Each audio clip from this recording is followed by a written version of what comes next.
What is up, y'all? Sunday Picks episode, GenZFanatics back. So, EJ is not going to be on this episode for now. It does not align with his schedule. He needed some space for certain things in his life, which I respect. But he'll be on everything else. But the Sunday Picks, where we give our score predictions, he cannot do for now. It could change in the future. I'm hoping it does, because all these games. But I got this. I'm going to give you guys my score predictions, and let's get it. So, also, last week we did not have a game of the week, and we did not have a Monday Night Football because I got a cold, and EJ was sick too, so we agreed we're just going to leave those out. This week, there will be no game of the week. EJ and I, we looked through the games, and we're like, there's not really a game of the week type of game in there. None of our friends' teams play our teams like this week, except Stevie with the Jets and Eagles, but he has not done his punishment yet, so I'm not going to have that happen right now. So, but that's why. So, no game of the week this week, but everything else will be coming out. I'm actually filming this episode. The Thursday night game starts in 20 minutes, so let's hope I get this done and I could go watch that. My first game of this slate, coming from the 9:30 a.m. game in London, again, the last week in London. Ravens versus the Titans. I got the Ravens winning this game, 27-20. Ravens need to bounce back and get back into that division race. They're losing out right now to Cleveland and Pittsburgh. Titans have 25th pass defense, and Lamar is very capable of beating them with the pass, with the weapons he has, and Mark Andrews and Zay Flowers. Also, you could throw in Odell in there, but I wouldn't. Also, it will be important to note that Baltimore's rush defense is ranked 11th, and it will need to contain Derrick Henry if they want to win this game. Games in London, there's no advantage for any team. It is on equal terms here. To my 1 p.m. games, Panthers versus the Dolphins, okay? I got the Dolphins winning this game 30-17. Panthers are not clicking on offense at all. Bryce Young is too young. He's still learning the league. And they don't have the firepower to keep up with this Dolphins high-volume offense. Panthers also have the 31st ranked rush defense, which will give Miami a chance to beat them with the run itself. Also, with the passing game, Tyreek Hill and Jalen Waddle, you guys already know how that goes, right? All right, Dolphins win that one, 30-17. Saints versus the Texans. I got the Texans winning this one, 23-20. Okay, total points are at 42 for this game, so I have it going over. Saints offensively have not seemed too good since the Carr injury, so I have them struggling versus a young Texans defense that are really feisty and hungry, and they've been killing teams. And Texans offense is clicking very well. They pulled this one through with that C.J. Stroud to Nico Collins in this game all day. I don't think Marshawn Lattimore is going to have much to say about that. I think Nico takes over. It's going to be a good game for the Texans. It's going to be close. It's going to come down to 3, but it's going to be good. Texans win now. Going to the Commanders versus the Falcons. Watching the Commanders lose to the Bears on primetime last week, 40-20. I don't know. I just, you lose to the Bears in my mind, and you lose a lot of respect points, I would say. I don't know if that's what I would say, but Falcons win this one, 25-21. A.J. Terrell will take away the best receiver off of Washington, which I would assume is Terry McLaurin. And with Howell showing mixed emotions throwing the ball this year, Washington will have to run the ball, and Atlanta right now has the number 1 rush defense entering this week. They held Dameon Pierce to 66 yards on 20 attempts. Falcons edged this one out because of how well the Commanders' defense has been playing, although they did give up 40 points to Chicago. Okay, so I haven't been close because of the Commanders' defense is actually good, but last week, I don't know. Okay, so Falcons win 25-21. They need to stay in the race with Tampa Bay, so in their division. So I think they need to win this game. Colts versus the Jags. Now, you could argue both cases here. I got the Jags winning, though, 31-20. Jags are just very hot right now, okay? They have a wave of momentum going that the Colts won't be able to handle. Just purely won't. Anthony Richardson, quarterback for the Colts, is out 4 to 6 weeks again to an injury. And Colts have the 20th ranked rush defense and the 24th ranked pass defense. And the Jags have the 9th ranked rush defense. Okay, so you look at Jags stopping their run. What else are they going to have? Okay, Colts can't really stop Calvin Ridley or Christian Kirk or Evan Ingram or just in general Jags throwing the ball. They can't stop Travis Etienne. Okay, so I don't see the Colts being able to keep up with the Jags team at all. So Jags win 20-31. Going to the Seahawks and the Bengals. So we saw the Bengals excel last week. They did play the Cardinals, but the Cardinals have been respectable this year, okay? I got the Bengals winning this one 26-23. Bengals have found the groove, okay? They're in the groove, and Joe Burrow seems like he's getting back to the player that we know him to be. And Seattle have the 32nd ranked pass defense coming into this week. This will open up the Bengals receivers massively, and they will edge this game out due to that Seahawks D-line playing very, very well as of late. That's why I have it being close. I think the D-line is going to give them some trouble. I think the Bengals starting right tackle is still out. I'm not sure. I did not look into that, but due to that, they're going to give the Bengals some trouble on that aspect. But other than that, Jamar Chase and Joe Burrow connection just takes this game over. It's going to be good. Maybe throwing some Tyler Boyd in there or T. Higgins if he comes back. So it's going to be a good game. The Bengals win though 26-23. Going to the Vikings versus the Bears. I would say this is a trash can game in terms of the defenses because both defenses just absolutely suck. But I got this game being very high scoring.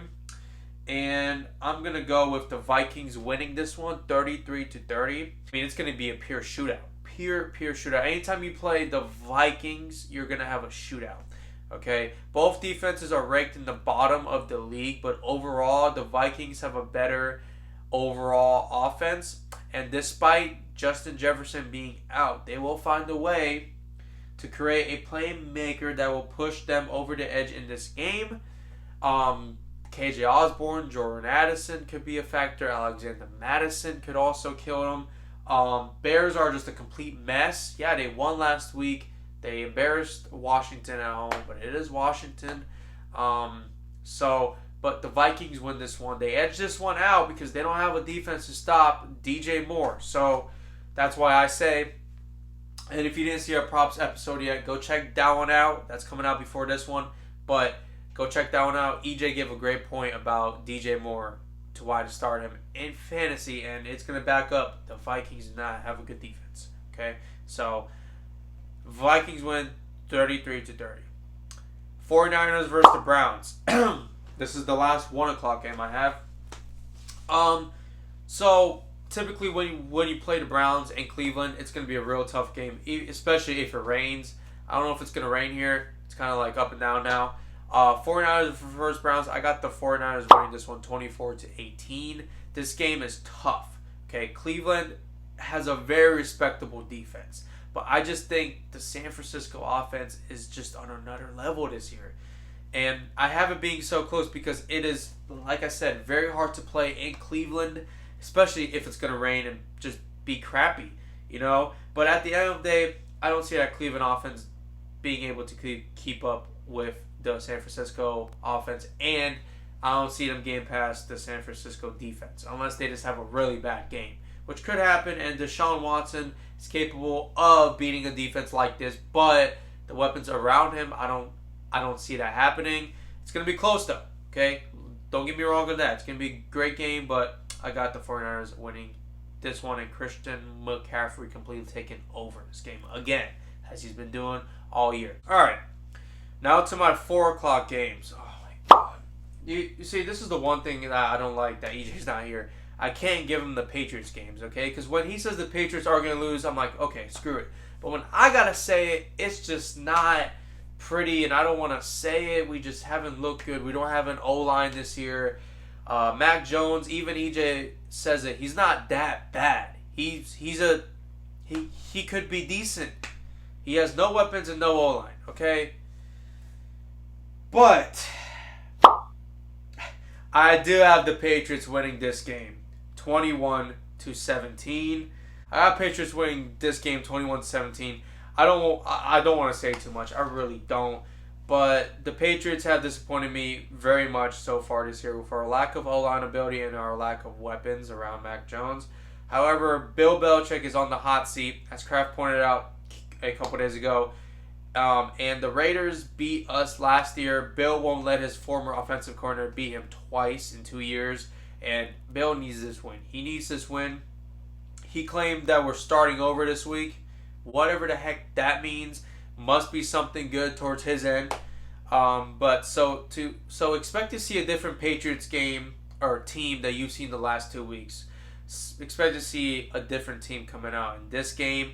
And with Devontae Adams being questionable, I see the Raiders offense struggling a bit.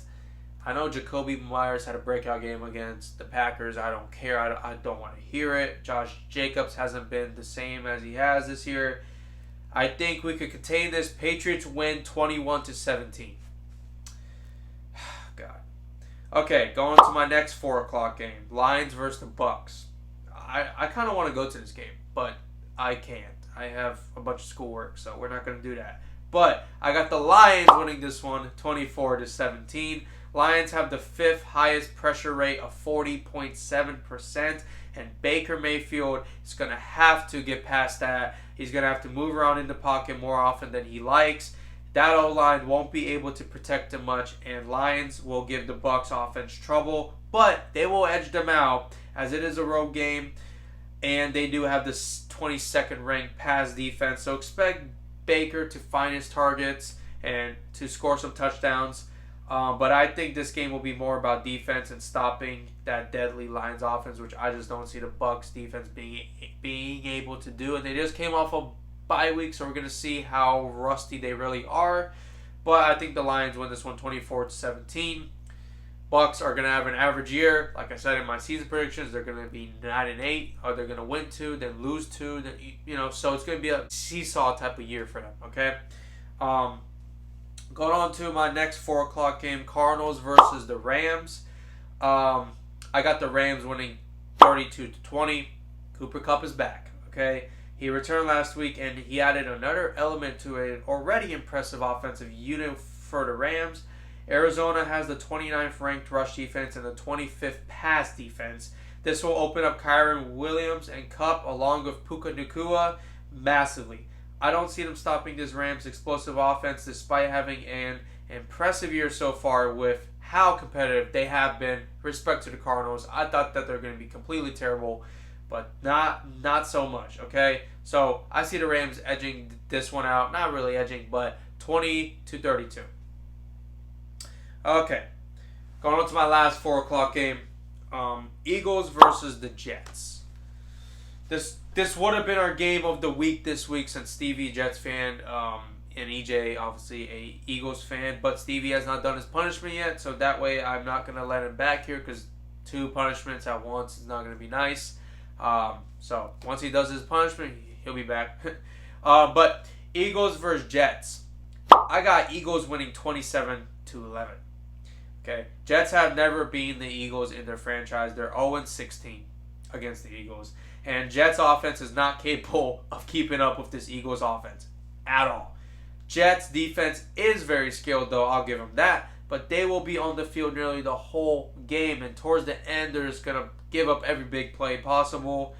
Vera Tucker is out for the Jets. The best offensive guard is out. Torn Achilles. Okay, expect this amazing Eagles D-line to feast on Zach Wilson. Okay, and Breece Hall not going to have a good game. If you have him in your fantasy lineup, I would bench him because he's not going to be able to go anywhere. He just simply won't be able to go anywhere. So Eagles win 27-11. And I got that for that. So now to my last game of this slate. The Sunday night football game, Giants versus the Bills. And I got the Bills winning this one 33-24. It is important to note that the Bills have 3 starting key defensive players hurt from last week. Matt Milano, defensive tackle Daquan Jones, and linebacker Spector. Okay, all are on IR now, adding to Tre'Davious White. So the Giants' run game is gonna be effective if Saquon really does play. Everything's leading towards him playing. Saquon will make this a closer game than it should be, but the Bills' offense will pull away from this weak Giants pass game, and that will lead the Bills to this primetime win. The Giants do not have a good pass offense at all. Daniel Jones just sucks this year, and he's also hurt. He's questionable to play this game. I would not play him. He did not. He got hit a little last week, and he was like... So, I would not play him at all, but just give the ball to Saquon and let him do his thing.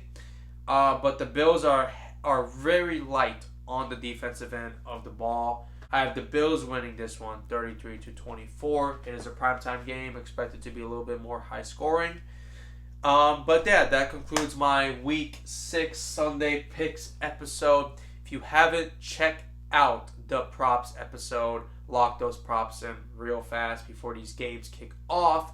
Also, don't forget to like, share, and subscribe. And we'll see y'all next week. This concludes the week. Peace.